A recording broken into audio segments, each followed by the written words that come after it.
wandangira umukunzi ko mba US nshaka umwana w'umunyarwanda. Young money uvuze neza ni muri kubona.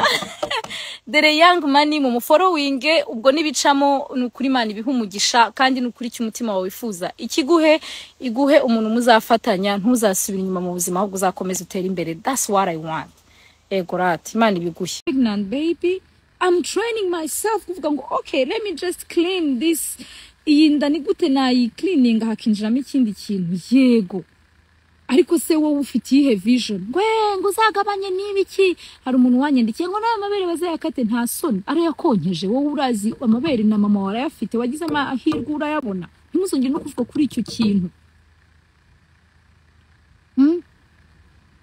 Ese amabere ntago ajya ava akukiyo avuna. Njewe nayanjye ndayakunda, don't touch, ntumbyige. Niba ushaka kuyakatisha uzagenda ubaza abaganga uti bayakata gute, bakoresha imashini, bakoresha urwembe. No, jewe hoya. Nibyo bine nakubwiye, iyo uzi icyo ushaka ugera ku cyo ushaka, ariko iyo utazi icyo ushaka winjira mu by'abandi. Jewe icyo ushaka ndakizi. Eric ufite umwana yego ndamufite. Yitwa Umugisha Ake Brunella. Rero ikintu cya mbere nyine uko nabibigishije, ariko uyu munsi naje ndi umuprofeseri none niba nari amavubi jiha urambona uti. Anyway, I have to tell you the truth. She's so sarcastic. Who? Me? I'm not, baby. It's okay, yes. So ikintu cya mbere rero ni icyo ngicyo. Hanyuma nyine hari ibintu dushaka nk'ubu ntababeshye. Nako nzabibabwira ubutaha, ntago nzabibabwira kuri live. Nzabibwira abantu bamaze kugura amatike ya 5 Octobre nyine. Ukuntu nyine mba numva mana yanjye. Nyine hari ukuntu ubona nyine ko nikundira dessin anime ko two muri dessin anime duteye, ariko nyine nabyo ngomba kubanza kwiga kubyo ngiyemo. Nubwo najya gukoresha chirurgie esthétique ariko nkabanza ngavuga reka manze nigira isomo. Ntago ari amafaranga gusa, amafaranga nshobora kuba nyafite nkayatanga ariko bikambiramo ifabusa. Nabyo ngomba kubyiga nkabanza nkabyigisha ngewe kugira ngo ntazakurikira abandi ugasanga nyine muri ubuzima nagiye nkurikiye abandi ariko ngiye ntago nageze. Anyway, Imana ibaho umugisha. Ikintu cya mbere nyine ese ufite umugabo? Mama ndamufite rwose, dukundana. Umugabo ndamufite, nawe nizere ko umufite. Niba utamufite Imana imuguhe. Sha muri Kenya ntago byanshobokera. I wish ko ariko all the people who is in Kenya, please support my brother Mbonyi. I am super proud of that guy. Mumusupporting ni umukozi Imana twubaha, so afite igitaramo mumusupporting. Wa rafiki zangu wa Kenya wote muende pale sasa mumushyigikire Mbonyi. Support my brother. Mumusupporting cyane. Hanyuma ati umuzungu kubera icyo ushaka kumumenya, ngewe wawe nashatse kumumenya. Mind your business.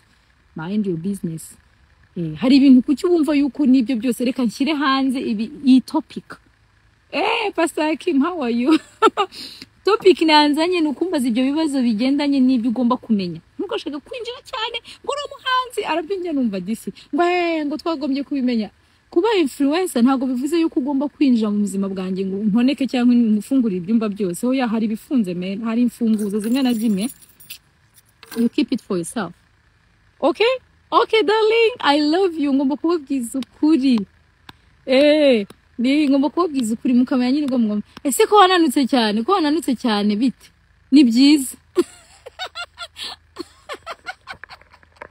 Bijou bite? Ugeze he sheri? Abantu beza curuza amatike menshi murabizi yuko uzabasha gutsindira icyumba muri Ton Hotel.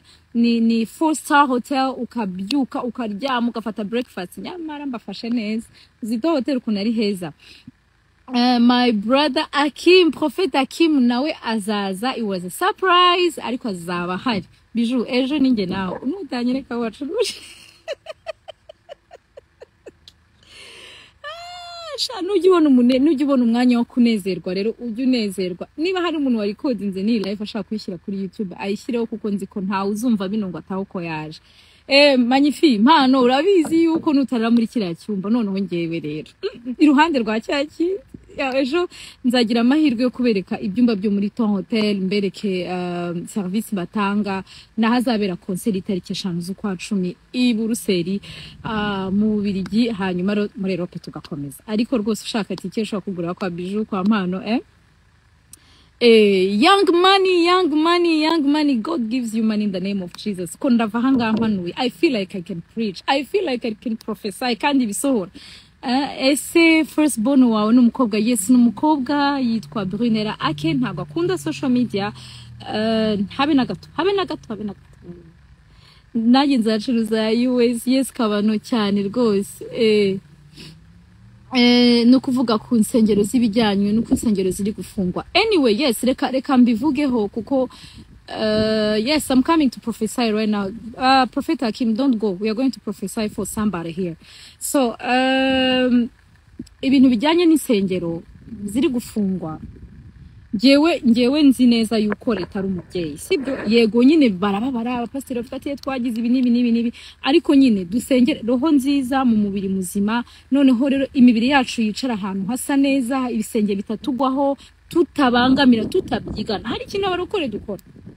Nanjye mbamo hari ukuntu twumva ko kubangamira abandi ari uburenganzira bwacu, kukumva nyine wari byumva mbere nari navuze Mana mu izina rya Yesu, ariko nibyo none suricaye ufite urusengero hano hari abantu bahatuye, uriya muntu wenda yabyaye afite uruhinja, ararwaye, arazindukira ku kazi, n'umupilota arajya gukora, afite imirimo isaba ko aruhuka, none uruhande nta soundproof wahashyize, dusenge tubangamira abandi. Sinibaze yuko n'Imana ibikunda. So we need just nibyo binini ababwiye, tugomba kumenya yuko ubuzima nukuri leta n'umubyeyi. Ubwo nyine abo babonye bitari sawa bakabifunga, reka tubikosore dusenga. Ariko nanone abafungiwe insengero ntago bafunze imitima, ntago bafunze connection yawe n'Imana. Shaka Imana ku giti cyawe usenge, nagahekeza Imana ikubwiye ngo ngwino twihererane. Ahantu hose wahasengera, ariko abakozi b'Imana abapasiteri bafungiwe insengero, Imana ibaha ubushobozi ko ntago biba byoroshye. Imana ibaha ubushobozi bwo kugira ngo babashe kubafungurira, ariko twubahiriza iby'igihugu kitubwira, kuko burya igihugu n'umubyeyi, leta n'umubyeyi, sibyo? Sinzi impamvu biri kugenda bijima. Insengero abana b'abagabo n'abagore bose bakoresha toilette zimwe. Ntiwumva tugire ibintu tugire hano. Nabashije kujya mu nsengero maze igihe ndi kujya gusengera, basengera ahantu heza pe, basengera ahantu heza kandi basenga n'amasaha makeya. Dusenga ariko tunakore. Bikubwira ngo ngo genda usenga ariko unakore. Iyi si nyine uzasenga ukeneye iby'umwuka, ukeneye n'iby'umubiri, ukeneye amafaranga. Niyo mpamvu rimwe na rimwe tubwiye abantu ngo muze mu bitaramo ngo si ibintu by'Imana murabyishyuza. Turabyishyuza kubera yuko repetition turazishyura, itike y'indege ndayishyura, team production yishyura, imodoka intwari ikishyura, hotel ikishyura, sale ikananyishyura. Ngaho mbwira rero iyo investissement yose, kandi nta muntu wifuza gukora atunguka, nta bintu byo guhomba. So nukuvuga ngo rero kugira ngo umuntu abageze hano ageze hari investissement barabaye, sibyo abantu beza baza habo banje tubwizanye ukuri. So tuze kuza kuri topic yo kurya. Mfite ibitabo byinshi nahawe n'abaganga n'inama z'abaganga biturikije n'ama types umuntu ariho. Ubwo ku kiganiro kindi turi buze gukora mbaha amakuru arambuye, ariko muri buke kiganiro cyitwa Be Blessed Show igiye kugaruka. Nzajya mbabwira rero Be Blessed Show muri kumwe na Aline. Ariko man, passion is something. This cyagiye nari umunyamakuru wibigira gutya, ariko byageze aho ngaho mu munyamakuru international. Ni nka ko kundi nyine natangiye ndi doctor, abantu bakajya ngo uri doctor mu biki w'ubuzima bwanjye. Sinivuye nkakira none byaje kurangira mbaye doctor. Icyo wita nicyo witanye, ni wita kabwa bizarangira akabwa, ni nyine icyo wita ni igiki. Impindura zahabu y'ubwiza butagerera. Uzashaka undi mugabo ko ndushaho ushaka, ariko se ndashaka undi mugabo mufite winsenyera. Mind your business. I have my husband. I am. Icyo kintu sinzi impamvu mutandeka. Ibya mbere mwagize amahirwe ndabibereka, ibya kabiri rero bizabonwa cyangwa se byabonywe nugomba kubibona. Ntago ari everybody who needs just to come in my life like this. No, maybe knock. Rwose thank you so much for the wishes, ariko rwose ibyo ni ibintu byakemutse kera. I am not single. I have someone and we're happy together, right? God bless you. Please read my comment up there. Teenage Divine, irihe comment yawe? Give me your comment. I'm ready to read it. Ariko waradaze shangu kunda kurushaho. Love you so much. Young money. Mani gwa amafaranga man. Young money. Periods. Mimi. Yeah, of course ngomba kubabwiza ukuri kuko hari umuntu werutse kumbabaza yo ntaza kubona jihad nuko ntaza hano yagiye. Umuntu arinjira ati wamaye regime nkamuga urinde. ngo ariko kugira nse mvuze nabi ko nkubajije uriwe urinjiye ntukomanze ntumbajije amakuru ntumbajije aho nede yo ntagira jihad ubundi kari kambayeho kabisa. So nise ko ntari kubona comment jewe icyo mbona nuko ufite umugisha wo gutwita ego shanda ndawufite rwose kandi nzatwita nzabyara sinzapfa nzarama nukuri. Hari indirimbo ya Ben na Chance nyine nzabaririmbira nyine nahoraga njya kuvumba amashimwe y'abandi papa wanjye sibyo nakashinyo nsigaye ngafunga ejo bundi murangibukana nogoshe we none ndabona imisatsi yagarutse. Hey, hallelujah.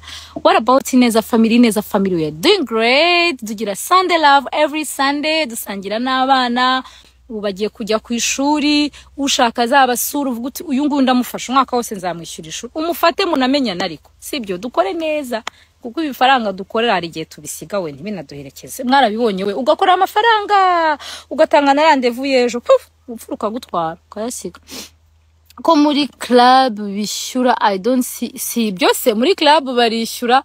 My papa ndaje nawe nkukorere concert mukanye muri club barishyura ariko bavuga abana b'Imana ubu se koko tuvugisha ukuri nka people from Kenya Nairobi mwende mupatie money shillings dollars ule Israel mbonye igiswahili cyanjye kimbanye gikeye muduha amafaranga araryoha amafaranga support shanje nabonye kakarwara rero abanyarwanda tukagira iyo mubonye umuntu atangiye gushaka gutera imbere abenshi ushaka uriho kwa kanaka ntumubone nko kwa kanaka kuko ahetse ibintu bishobora kuguteza imbere kumenyekanisha igihugu nawe ukakubera.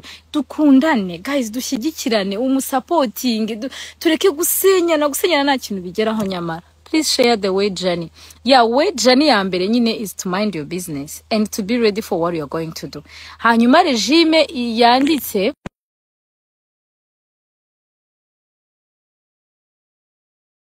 muzi mu Bubiligi kutariki 5 tubipange tubirangize aba manager banje bose bazaba akimana yangiriye neza. I have manager Europe manager USA manager ibintu ni byiza mana.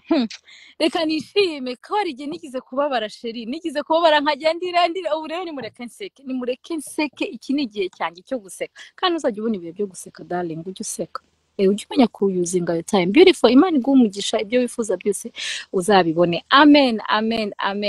Salut Pascaline. Wamubonye Pascaline aba yanyihishe wagira inama cy'umuntu wagize inshuti mbi reka nkubwire inshuti mbi ni kuzimu upfu ariko ugomba kubikira ukababarira uga steppinga iyindi ugatera indi ntambwe ariko umwanya wawe ukabuhenze cyane kuko ikintu wigira ku nshuti mbi ukigiraho ibintu byinshi bitagomba kukubera ibikomere. Ugomba kwinjirana mu kika kiba gikurikiye mu buzima bwawe. Cyukora ni igiki urababarira ukagerageza kubikirininga ukabikuramo isomo ya nshuti ukayibona nk'umuntu wabaye igikoresho cyo kugira ngo ukomere kuko hari igihe uhura n'inshuti ikaguhemukira kuko nawe urahemuka. Noneho iyo urangije guhura n'ikintu nk'icyo ugerageza kubabarira kugira ngo mu gika gikurikiye utazajyanamo umutwaro kuko kwanga ni umutwaro. Amen.